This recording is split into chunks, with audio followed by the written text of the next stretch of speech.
would like to welcome you to our first 2022 SSVMS Sierra Sacramento Valley Medical Society Medical Museum Lecture. Many of you probably remember Dr. Faith Fitzgerald, who gave some great lectures over the years. Sadly, she died about a month ago. There will be a memorial for her on Facebook. Also, I do have 4 recorded programs that she did over the last 10 or 15 years, and we'll be running those every couple of months in her memory over the next year or year and a half. If you've not visited our museum website recently, please check it out. A lot of new virtual items have been added over the past 2 years. The website is simply ssvms.org/museum. We are looking forward to the time when we are able to open the museum again and welcome you all. And that may be soon.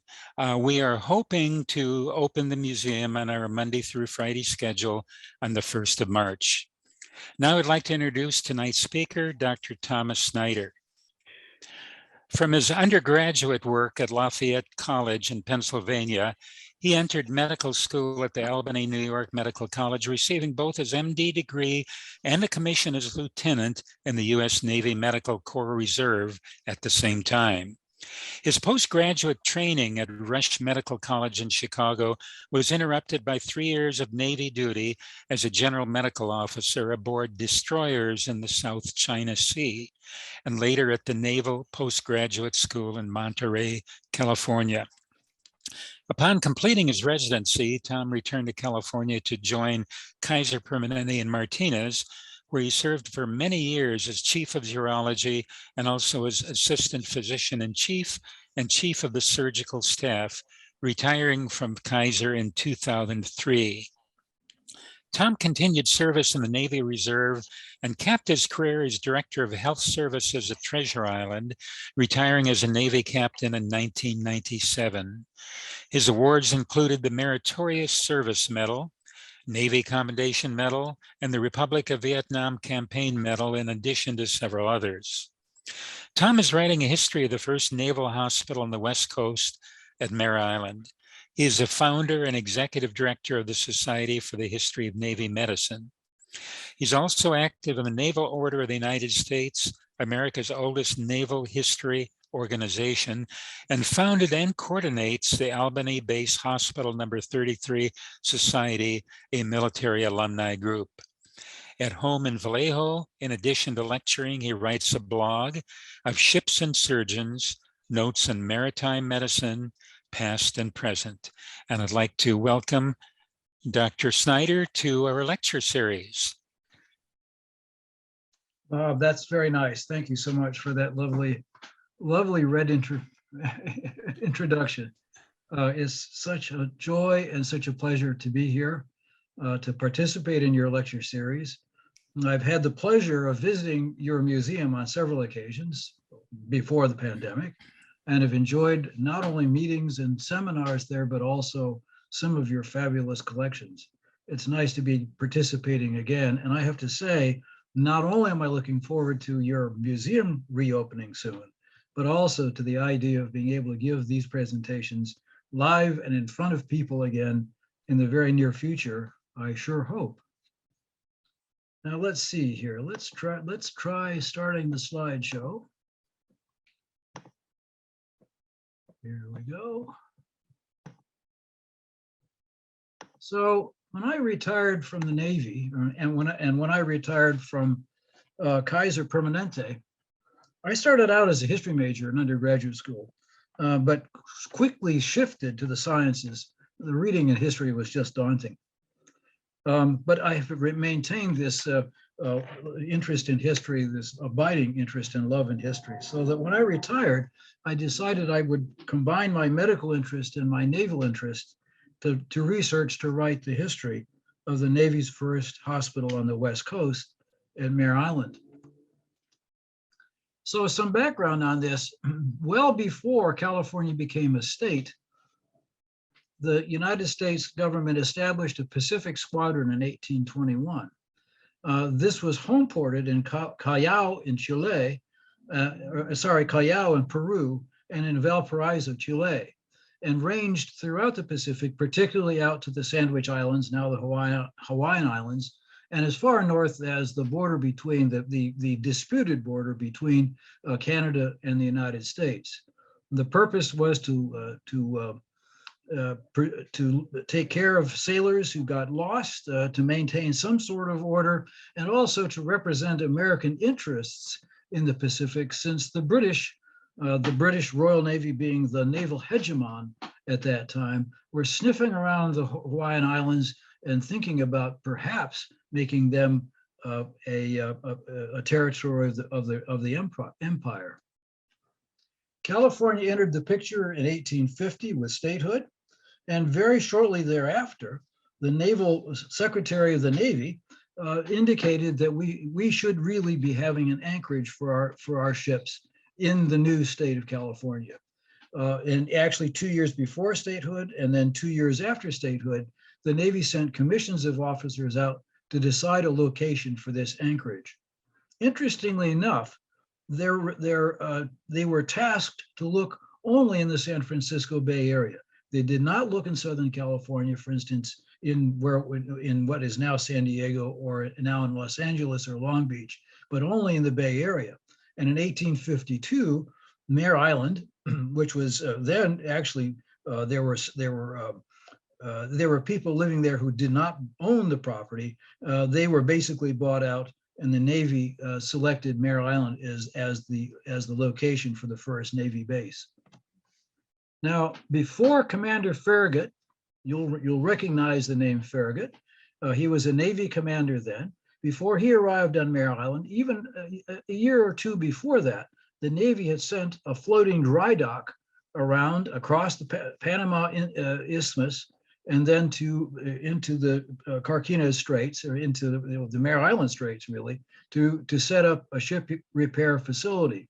Then the Navy sent Farragut out to establish a Navy base. He brought with him this very chart, which within the circle shows a 400 square foot area designated Naval Hospital. So the intent of the Navy from the beginning was to have a naval hospital in Mare Island. Now, 2 days after Farragut arrived, he called for the sloop of war Warren to come over from Sausalito. The ship's sickbay became the first medical facility at Mare Island. This is the only image available of that ship, a drawing done in naval sketches of the war in California by gunner William H. Myers. This was in a book published, a book of drawings actually published by FDR, who was a naval enthusiast, to say the least. Aboard that ship was John Mills Brown, who had graduated from Harvard in 1852 and entered the Navy as an assistant surgeon a year later. His first duty was aboard Warren in the Pacific, and he was the first Navy medical officer to come to Mare Island in 1854. Now, this is obviously him as an older man, and actually this is an image which is in the, oh my goodness, it's a fraternal organization up on the top of the hill in Vallejo. He was a Mason, and he was actually the Grand Mason of the lodge up there. And I think at that time, it was not uncommon for naval officers to be Masons. I believe it was one way to prove that they were not Catholic. The hospital space aboard the ship was busy, but it was also a constraint. It was tight. I mean, you couldn't stand up. People of our size couldn't stand up straight in the ship. You had to bend over. It was to walk in the spaces, in the medical spaces. But I like this particular statistic. The Navy's always liked statistics, and here's Surgeon B. Royce Mitchell's statistics for the quarter of December from 1855. I like the bottom line. The average daily cost per man for medical care in the Navy in 1856 was 3 cents, 8 mils, and a tenth. Can you imagine? They reckoned it to the tenth of a cent. 2 years later, the Razy USS Independence replaced Warren. It was a larger ship, more comfortable, allegedly, and it served as a medical space as well. This was in 1856. Now, it was not the best of all places to take care of patients. I like this quote from Surgeon Bishop, at Mare Island, he said, particularly in the winter season, this ship is a very unsuitable place to treat the sick. It is cold, wet, and open to every wind that blows. I loved the writing in those days. These were in the days before typewriters, and so the letters were handwritten. They were hard to read sometimes. They were not very voluminous, but the writing was really quite lovely sometimes. Now, circle in the image you see is the Independence, now basically dismasted and roofed over. She served as the receiving ship for Mare Island until the 1920s, the receiving ship basically being the administrative center for the Navy base. When you came aboard Mare Island, you checked in through Independence. When you left, you checked out through Independence. But for a while, she served also as a hospital. Surgeon Harlan of the USS Saranac wrote in part, "A better shelter is needed for the patients than a ship off at San Francisco where gusts of cold wind make every invalid shudder." And if you've ever stood on the Mare Island Strait in the wintertime when the wind is blowing, I guarantee you, you will shudder. So in 1863, Surgeon Bishop enclosed a proposition that he sent back to the Bureau of Medicine and Surgery, proposing to combine an unused granary for hospital use. Now, Congress had already appropriated some funds for Naval Hospital, but the folks in Washington, D.C. weren't paying very close attention to the folks out on the West Coast, their attention being distracted, I would imagine, by prosecuting the Civil War. So the local surgeons took things into their own hands and converted the granary to a hospital. Now, this image actually is on the wall of the Sutter Solano Hospital in Vallejo, and it is described as being the first hospital, the first Navy hospital on the West Coast. I actually found an architectural drawing or a floor plan, and it matches this image perfectly. So I'm convinced that this is in fact the first hospital. Now, they would send letters back sometimes back to the Bureau of Medicine and Surgery in Washington, D.C., headed U.S. Naval Hospital, Mare Island. And every time they did this, they would get a letter back saying, "You're not a hospital. You can call yourself a clinic if you want, but you're not a hospital." Nevertheless, lots of patients were taken care of there, including a man who had been shot in an anti-piratical action off the Mexican coast. The ball had lodged in his hip joint and was causing him incredible pain. He was clearly failing to thrive. He had infection. The doctors decided that they must operate to remove this shattered hip joint. And Dr. Platon Vallejo was one of the surgical gentlemen present at the operation, which was performed in this granary converted to hospital use. Platon Vallejo was one of the sons of the last Mexican governor of California. You'll recognize Mariano Guadalupe Vallejo. He was also presumably the first Californio, native-born Californian of Hispanic origin, to attend a North American medical school. He attended Columbia. And the local mythology at the time was that he graduated second in his class. When I contacted the Alumni Association at PNS, they said, "Well, we cannot tell you that he was second in his class because we didn't have grades in those days. It was a pass-fail system. But what we can tell you is that his graduating thesis on the secretions of the kidneys won second prize that year in his graduating year." Vallejo, upon graduation, joined the Army and served as a surgeon in the Army. Then when he left the Army, he worked for the Pacific Mail Packet Company, a shipping firm off the California coast, finally settling into practice in Vallejo, where he had a long and distinguished career, retiring in his early 80s. He was one of the 8 surgical gentlemen who operated on that young sailor, who survived the operation and actually walked out of the hospital 3 months later, fixed with an external device, almost an exoskeleton that supported his leg. My orthopedic friends tell me that a femur sticking up into the socket will form a pseudo joint, so presumably he was able to make out okay. In 1869, The Surgeon General of the Navy, knowing a Philadelphia architect by the name of John Arthur, called him to draw plans for a hospital at Mare Island.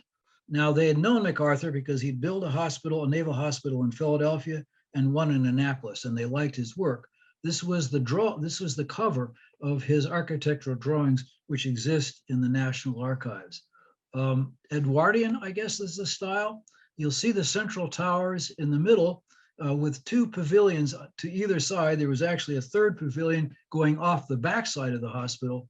Those two towers contained big iron vats into which water, which drained from the roof into cisterns in front of the hospital, would be pumped to provide water for the hospital.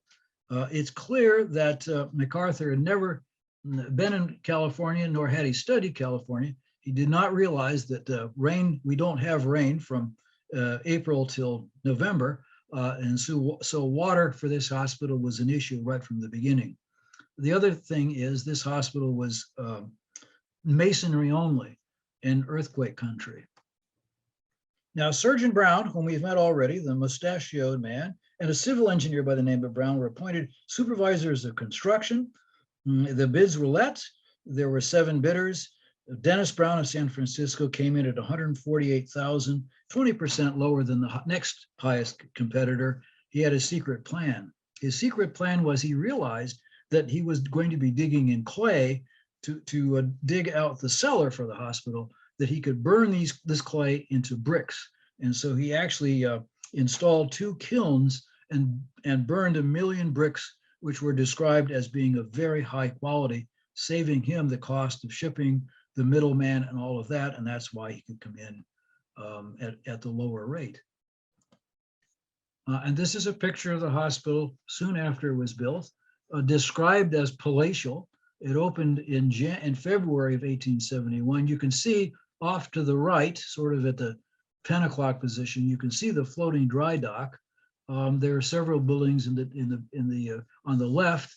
Those are officers' homes. You can see a windmill in the foreground. It sits in a ravine near the hospital. I thought that was probably for water, and in fact it was. Because water was an issue, they sunk a well. It turned out the water was brackish.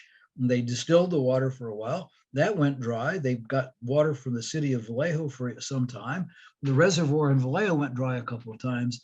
Only when they were able to pipe water in from Green Valley, about 19 miles away, did I never read anything more about water as being an issue until World War II. This is the letter that was written. Letter number 2, U.S. Naval Hospital, Mare Island, California. You see February 1st, indicating that the hospital was officially open, and Dr. Brown Surgeon Brown was in charge. It was an active quarter century, the last quarter of the 19th century. A lot of technological changes, sort of what we're experiencing now. Gas and electricity for lighting, telephones for internal and external communication came in, the water supply that I mentioned, and finally a purpose-built operating room. Now, before the Navy came down with the requirement for a purpose-built operating room, and this was one of the first sort of top-down directions that I saw in correspondence between the hospital and the Navy, was for this purpose-built operating room, the justification being modern scientific medicine required it. Before that, you simply used a meeting table, you cleared a meeting table, you waited to sunrise. The windows were referred to as lights in those days.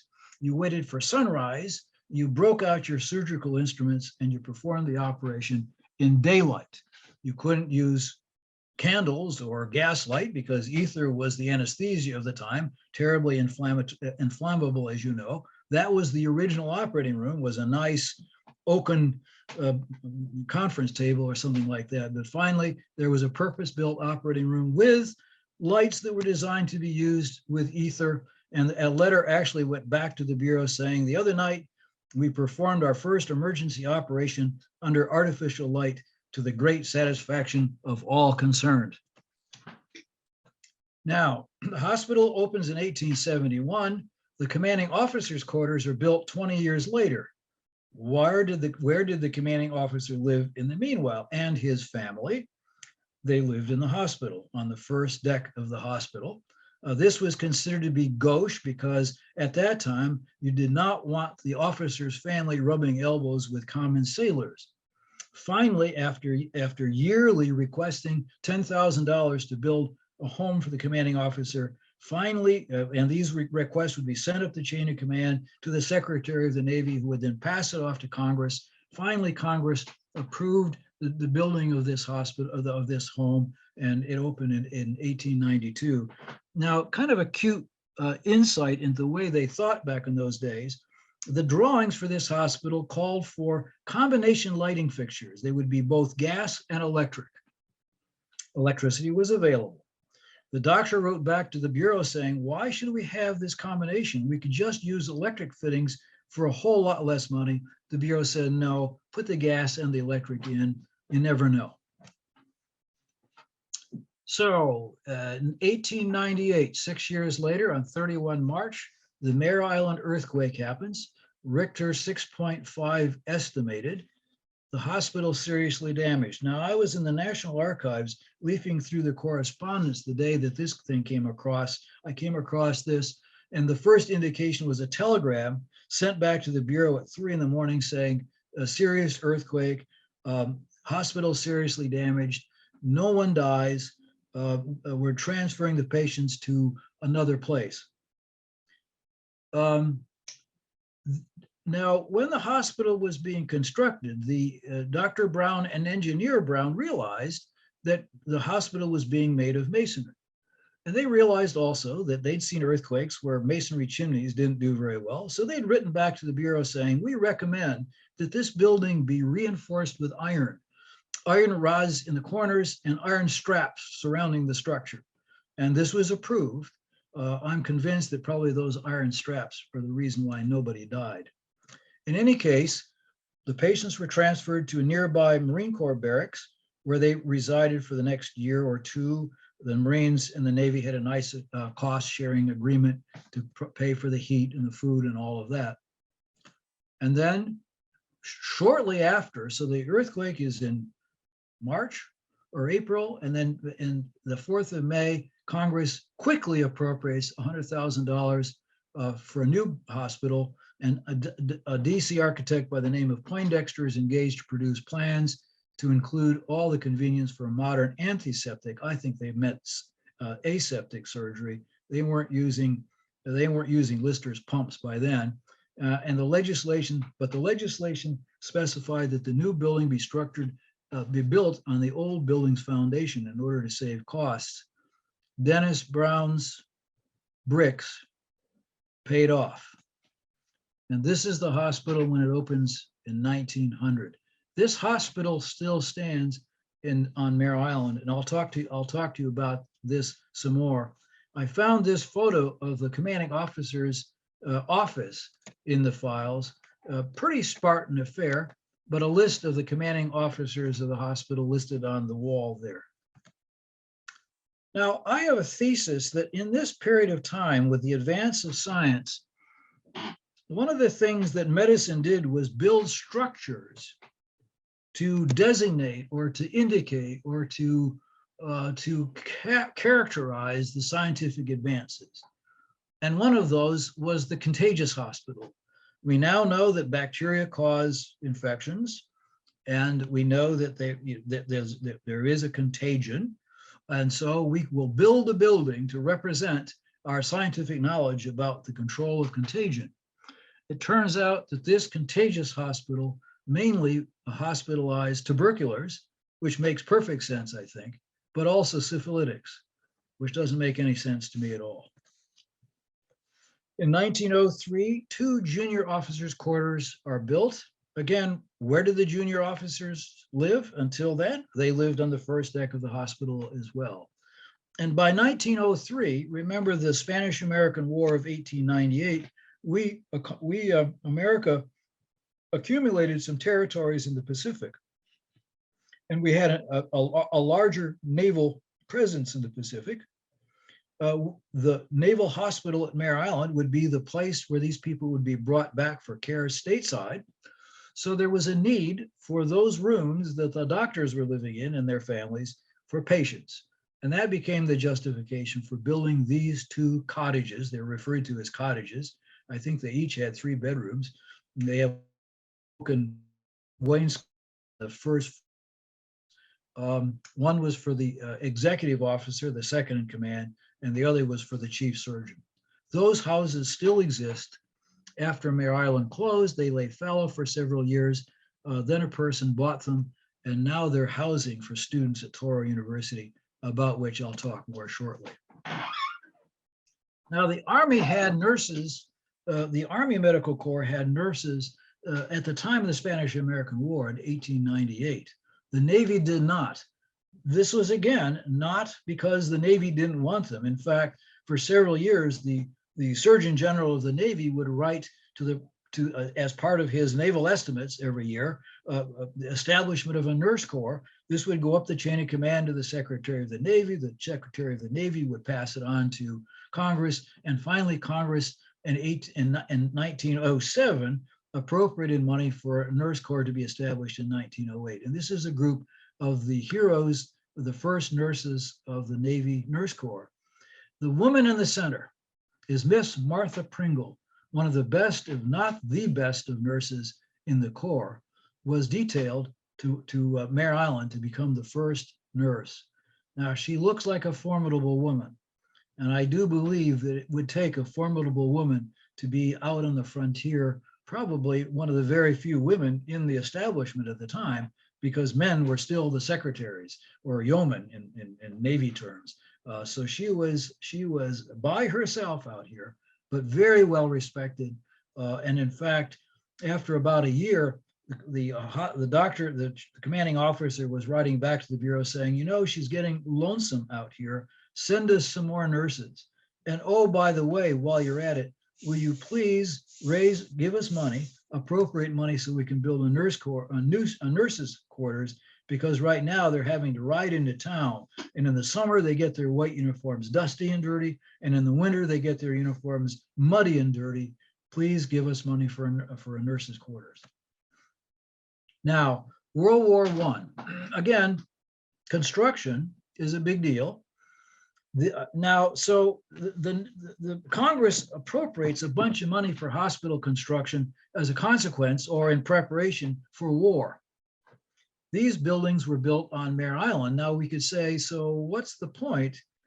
The World War I was a European operation. The patients coming back from World War I would not be coming to Mare Island. And that's probably true, but it's also sort of fortuitous that these 2-story pavilion buildings were being built because in 1918, the Spanish flu epidemic hit. The flu epidemic started on the East Coast for the Navy near Boston, and then spread centrifugally across the country, moving next to the large Navy base, the training base in Chicago. And the doctors in Chicago, the medical officers in Chicago, actually wrote to the medical officer in Mare Island saying, so here's our experience. Of our population of civilians and sailors, X% will get the flu. And of those, X% will get pneumonia.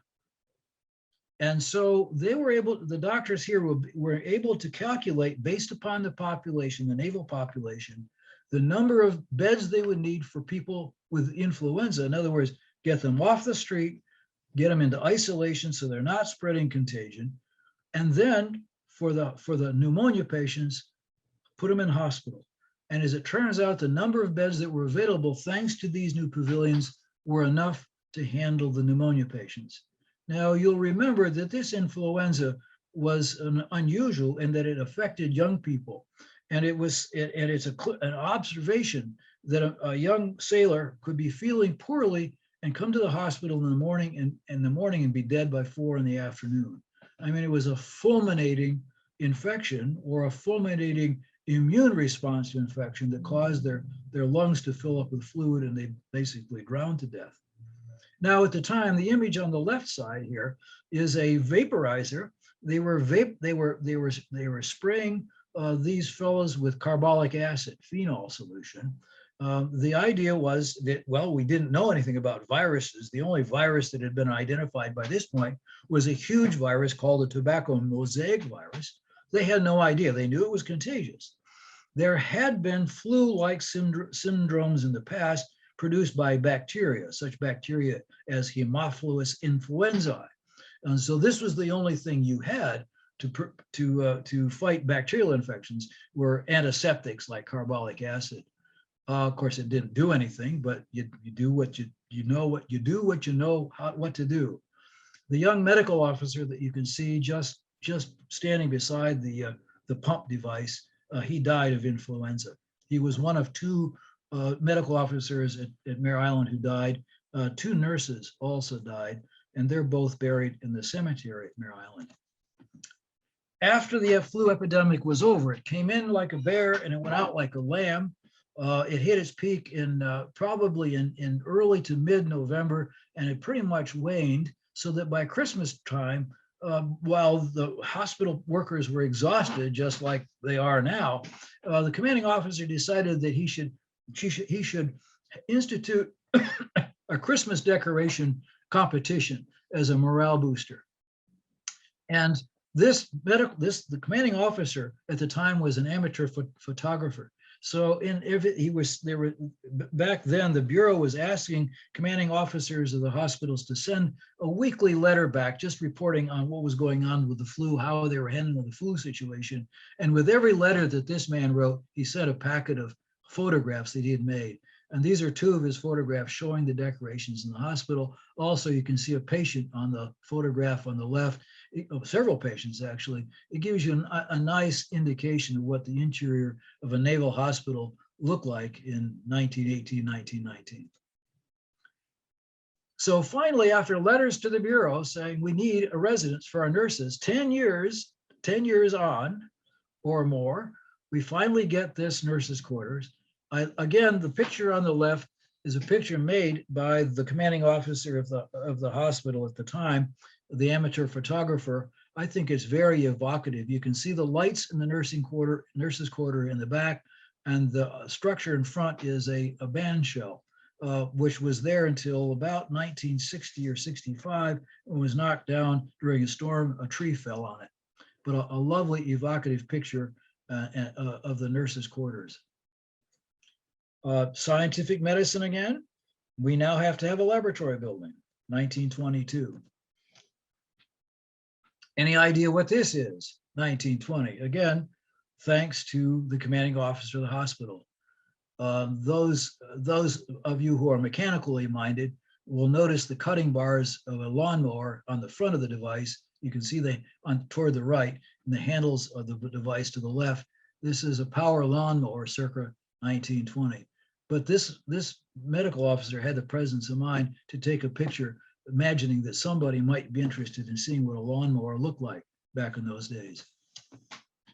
This same medical officer by the name of Fahrenholt thought that it was beneficial to create an environment, a peaceful environment for the healing process. And one of the things he did was he created pools of water that would be serene and quiet and pleasant. The one on the left actually had lights on it, and I think also a fountain in the center. The one on the right looked more simple, but nevertheless, in a garden kind of setting, you can see a young medical officer standing next to this pool. He also encouraged entertainment. Trixie was to cheer them in at the hospital, a famous comedian. Boxing was a big deal in the Navy back in those days, and so you had amateur boxing matches. And finally, you can see the Mare Island Players Club program on the right. This troupe of sailors who were acting, Fahrenholt actually took to San Francisco, to theaters in San Francisco for programs, until he got a note from the Bureau saying, we don't think it's a good idea for you to be taking the sailors over there to entertain civilians.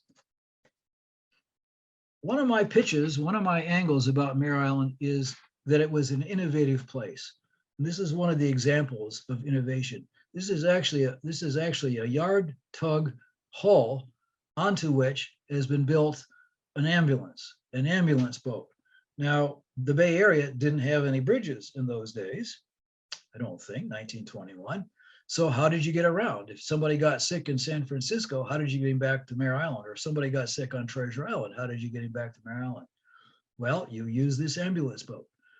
Mare Island built two more of these that were sent to Norfolk, Virginia. This boat we have a history of. It actually was in service until about 1938. The ones in Norfolk, Virginia disappeared from history as soon as they were shipped. I don't know what happened to them.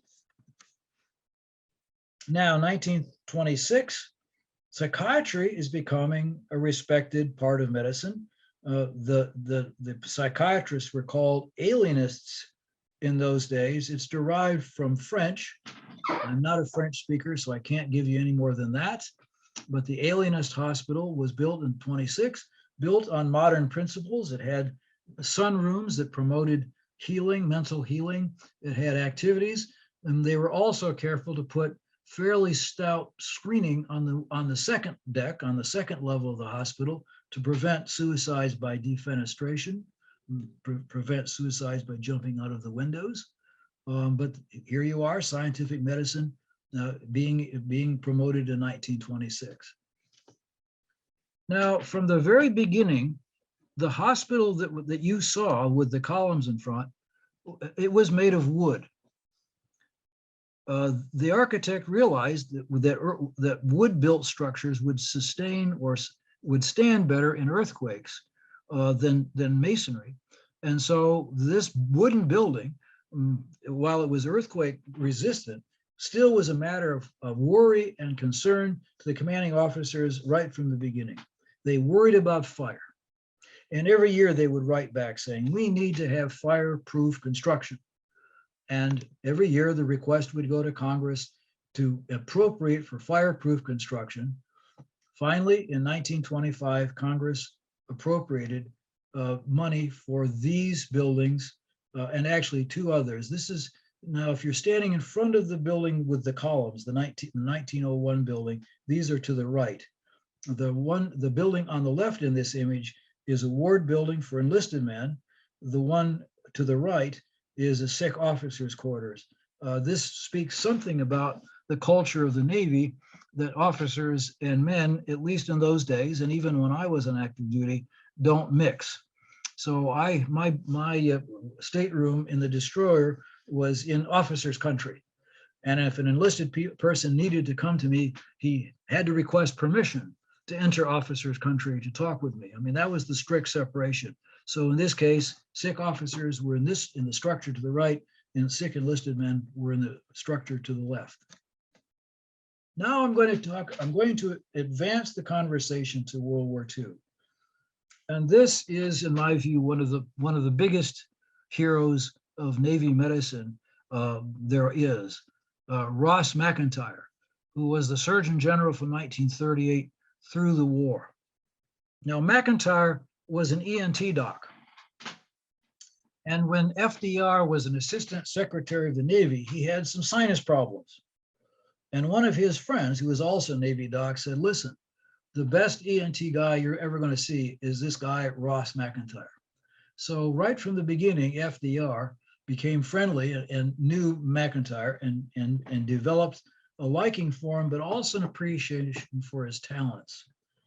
FDR realized that we were going to go to war and that we needed someone in charge who could handle an expansion of the Navy's medical department. And so he deep selected McIntyre to become the head of the medical department. Now, deep selection, so normally in the Navy, in the military, your promotion is pretty much a progression. You go from lieutenant to lieutenant commander to captain. And then if you're lucky to go beyond that, you become an admiral. Well, in this case, he was deep selected from captain, but to 3-star general. Deep selection to 3-star. He was a vice admiral, was the head of the medical department of the Navy. He was a master administrator. And an example of this is shown in the data that I show you on the side. The one that I particularly like is that the Navy, before World War II, in 1939, had nearly 850 doctors. By the time the war was over, it expanded to 14,000 and more. The same thing with dentists, from 255 to more than 7,000. Look at the growth of the nurse corps from 400 plus to almost 11,000. And look at the growth in corpsmen, the enlisted medical aides in the Navy, from a little over 4,000 to 132,000. This. He overall foresaw the development of hospitals. So for instance, at the beginning of the war, the Navy had 19 hospitals. One of them in the Philippines, in Canyacao in the Philippines, was overrun by the Japanese. So we actually started with 18. By the end of the war, we had 99. This was McIntyre's genius.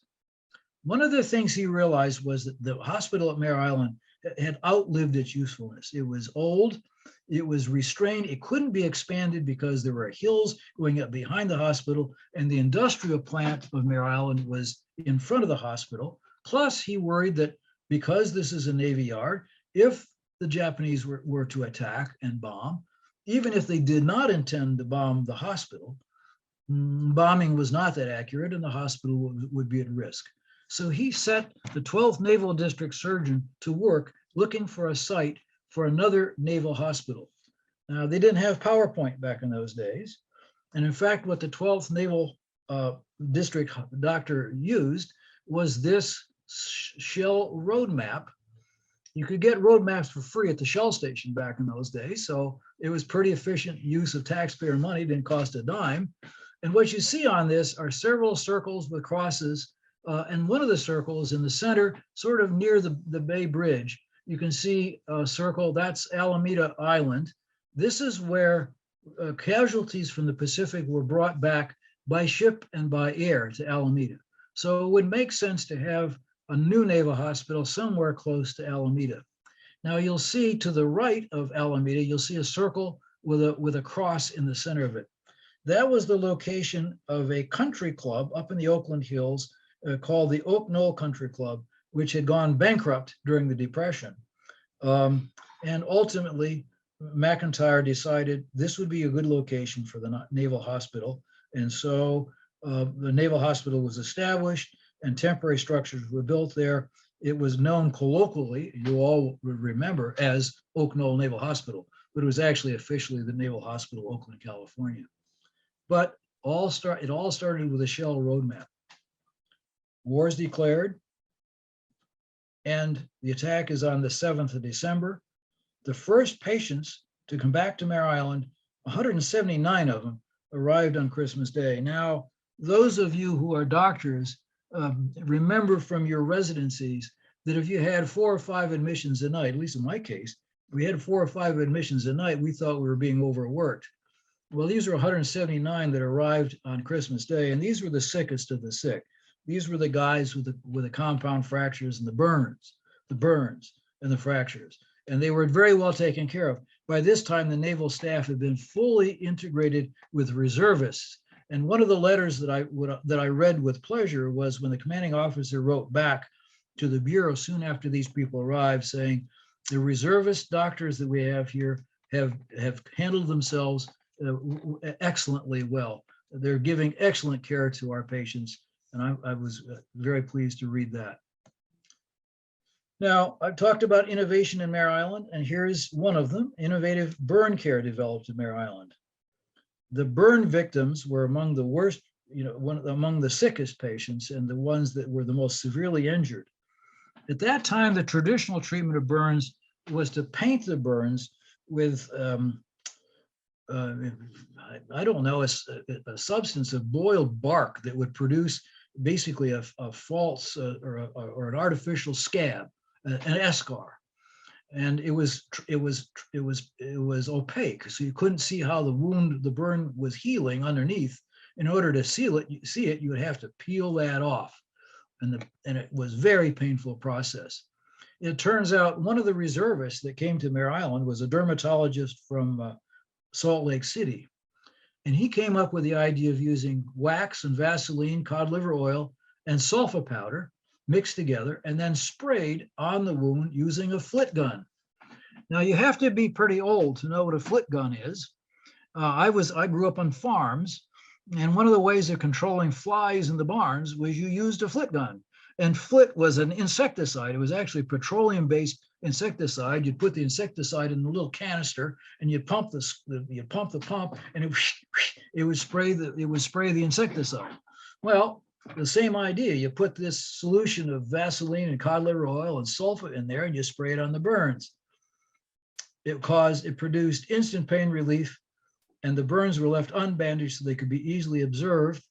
And the picture, which I apologize for being of terrible quality, but it was a terrible quality picture when I got it, shows a corpsman in white spraying a patient. You can see it in the circle, and the patient's got a big old smile on his face.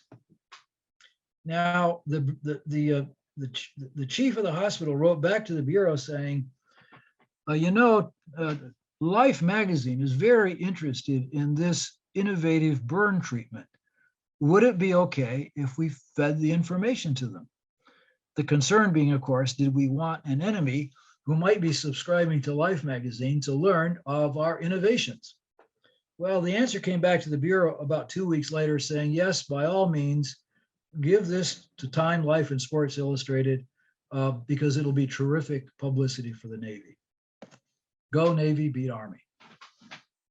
Now, remember the Alienist Hospital that was built in the 1920s. This was a hospital that, I don't know, had a capacity of 50 or 60 patients, single beds, 8-foot centers, something like that. One of the things that we learned as a result of World War II is what we now know as PTSD is unavoidable. Between the wars, the psychiatric community thought that they could screen out people who were susceptible to PTSD, what we now refer to as PTSD. We could screen them out with psychological testing. And so they psychologically tested those who they deemed susceptible were sent off to do civil works, and the rest could be drafted. But as you might well expect, as soon as men were sent into combat, you began to get psychiatric casualties. I mean, psychiatric casualties of war have been known since the ancient Greek times.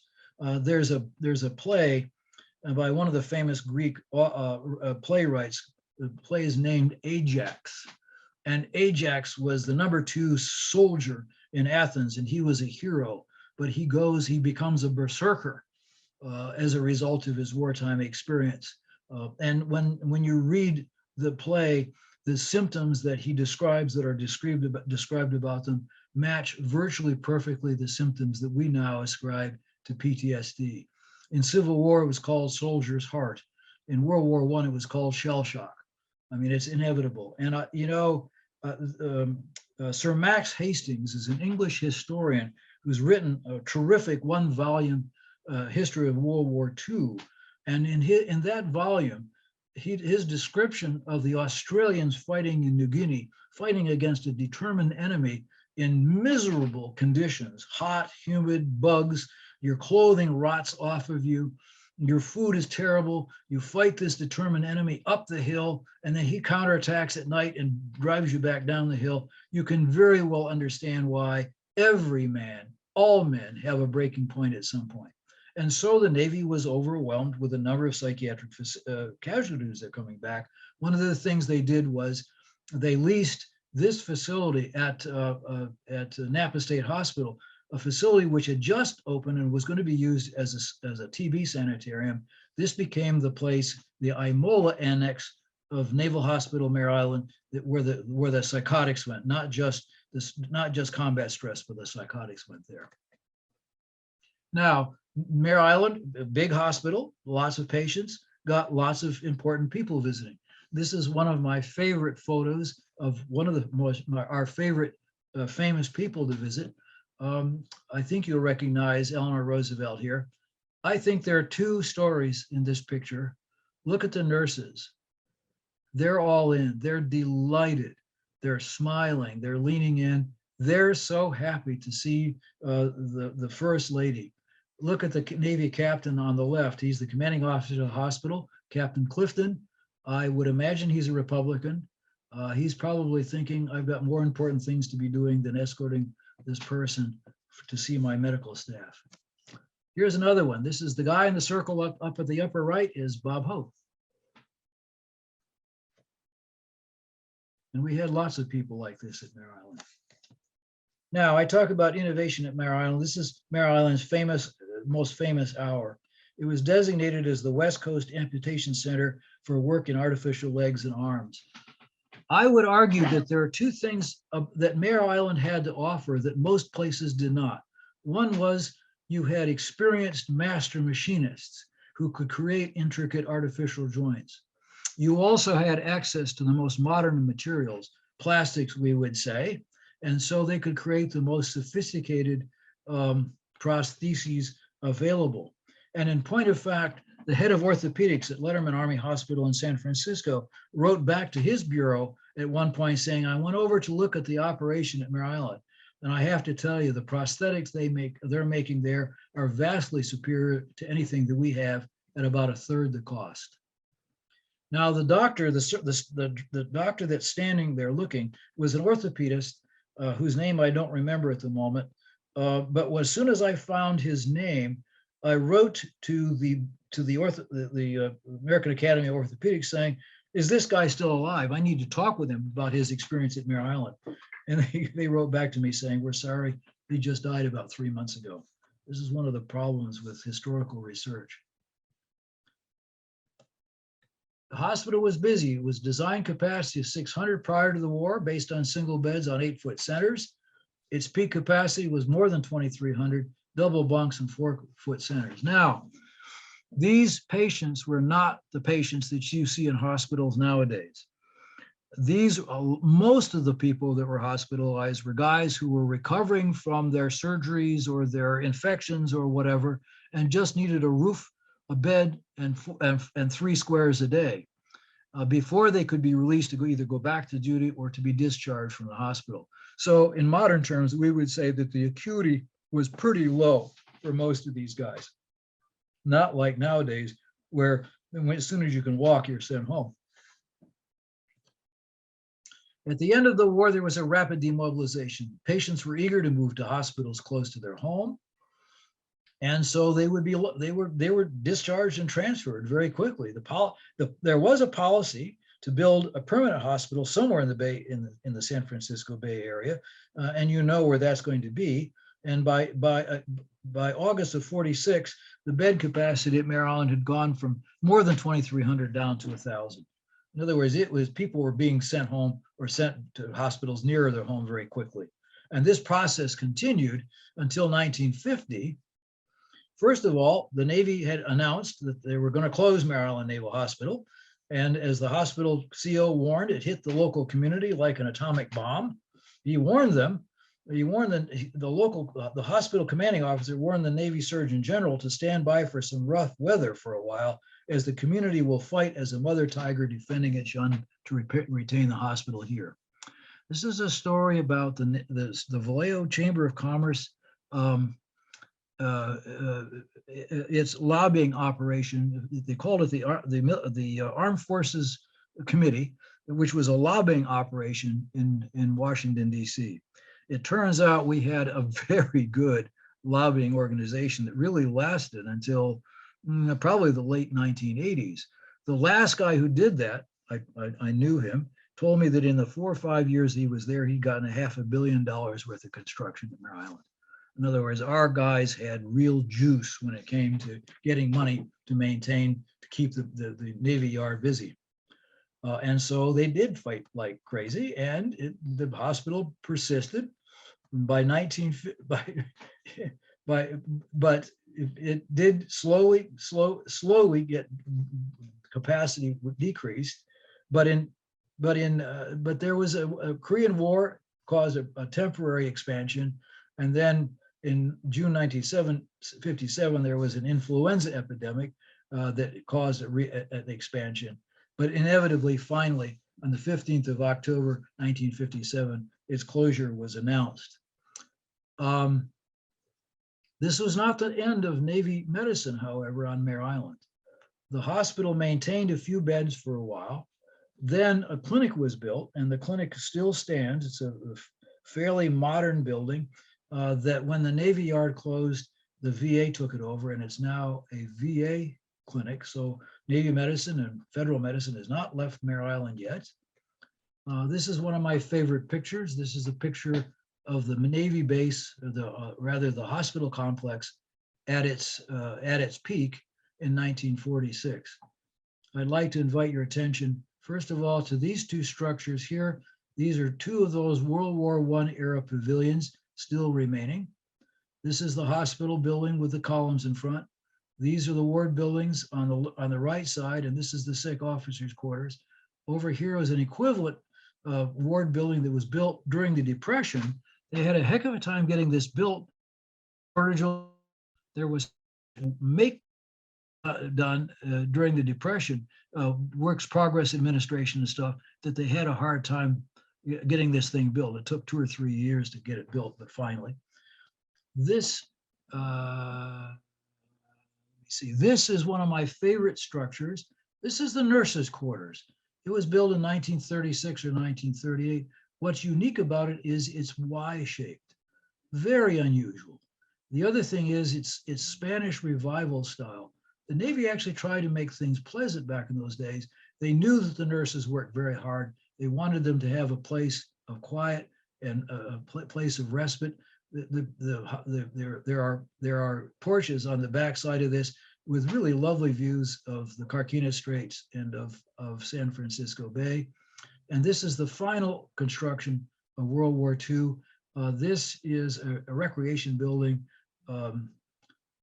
basketball courts and the like. We'll see this again in just a minute. So, pastor's prologue.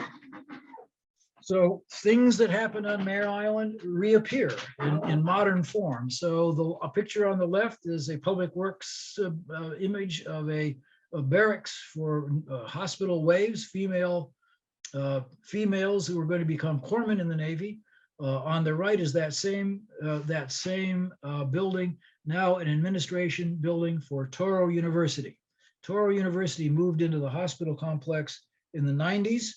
They have a medical school, a school of pharmacy, a postgraduate school. They have a PA program. They have a graduate program in education. They actually have now a PhD program for nurses. So you can go to a doctor nurse after she's graduated from the program at Torro University. This is the recreation building under construction on the left. It is now the main instructional facility for the medical school, named after the founder of Torro University, Lander. It's called Lander Hall. This is the nurses' quarters under construction on the top, and you can see something of an image below of the structure now, the Spanish Revival style.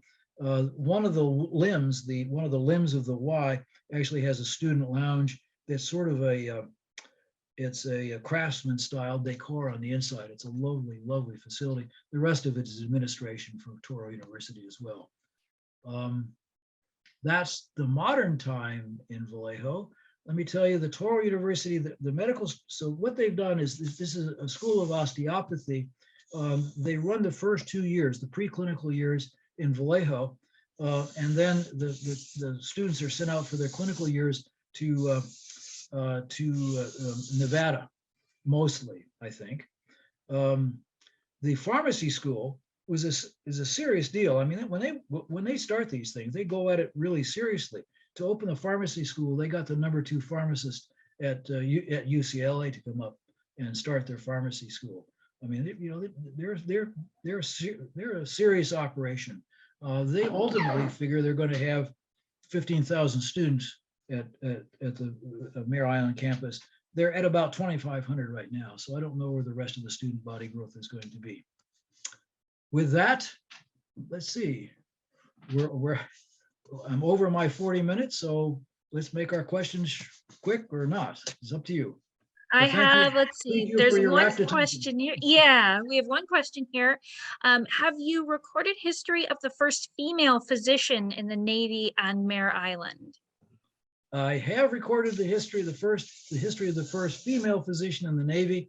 I do not have information on that. The Manning documents are not readily available from the National Archives. It would take a special search, and that's something I just haven't done. All right, if there are any other questions, go ahead and put them in the Q&A.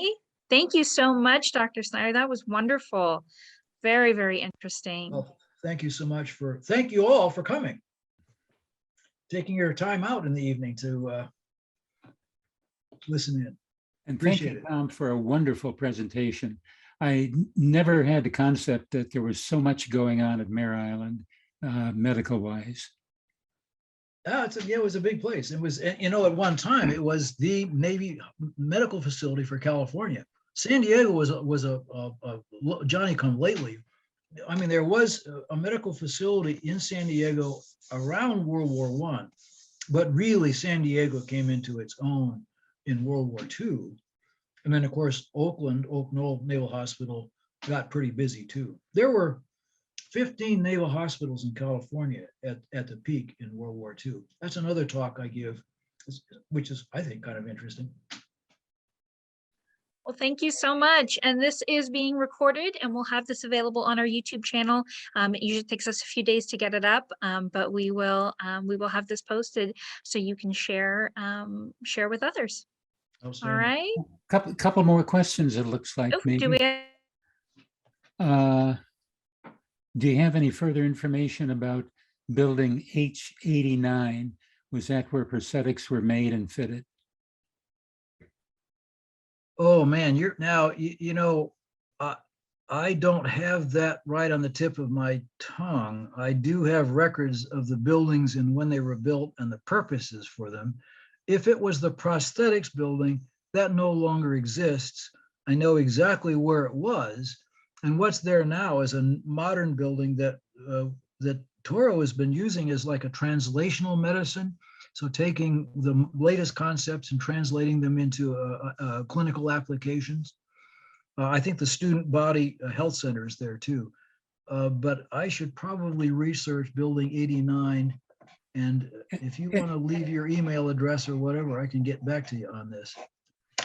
And he made another comment. It sits just behind the old hospital. Yes, yeah, exactly. So it is now a translational medical facility and a student body health center. It was called the brace shop. I mean, I guess they did braces, but they did a whole lot more than braces. But that was the colloquial term for it, was the brace shop. Okay. All right. Well, thank you Sam, so much. hello. Have a wonderful evening.